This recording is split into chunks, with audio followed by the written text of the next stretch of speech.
an Exxon Mobil refinery in Baton Rouge, Louisiana. The Environmental Protection Agency said the company had been fined for flaring gases at several plants along the Gulf Coast.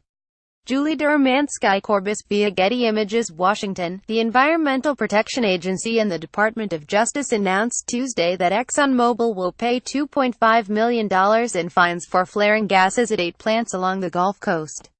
Agency officials said the announcement was evidence of the Trump administration's commitment to enforcing the nation's environmental laws.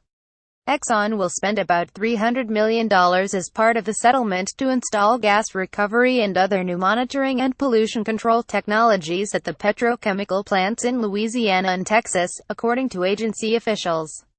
The agencies also settled a second case involving air pollution violations with PDC Energy, a Colorado oil and gas company whose storage tanks were found to be leaking smog-forming compounds. The company also was fined $2.5 million, which was shared by Colorado and the federal government.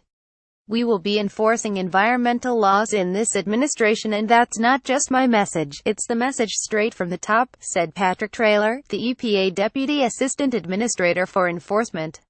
The agency, Mr. Traylor said, is emphasizing the rule of law in this administration, specifically at EPA.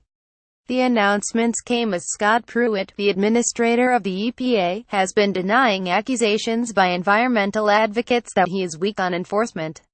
A recent study by the Environmental Integrity Project, based on documents obtained under the Freedom of Information Act, found the Trump administration had collected 60% less in civil penalties from polluters through July 31 than the previous 3 administrations over a similar period. But in a recent interview with Bloomberg, Mr. Pruitt vowed to crack down on polluters, saying, "They don't know me." Jeffrey H. Wood, acting Assistant Attorney General for Environment and Natural Resources, said that since January the Environment Division has imposed more than $1.7 billion worth of civil penalties and $2.9 billion in criminal fines. Tuesday's settlements resolve allegations that Exxon and PDC Energy violated the Federal Clean Air Act by releasing harmful pollutants. In the case of PDC, the company has agreed to spend about $18 million to upgrade systems. The Exxon settlement is expected to reduce releases of volatile organic compounds by more than 7,000 tons per year and reduce toxic air pollutants like benzene by more than 1,500 tons per year, Mr. Wood said. The settlement also requires the company to spend $1 million to plant trees in Baytown, Texas.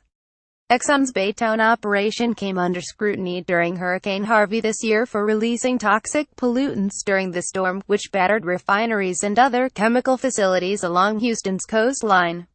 In one case, a sinking tank roof at Exxon's Baytown facility resulted in the release of hazardous gases, including volatile organic compounds and benzene, above permitted levels. These investments, which include flare monitoring equipment and flare gas recovery systems, will help improve flare efficiency at these chemical facilities, which are among the largest petrochemical complexes in the world, Aaron Strike, an Exxon spokesman said in a statement. Exxon Mobil complies with environmental laws, regulations and permits.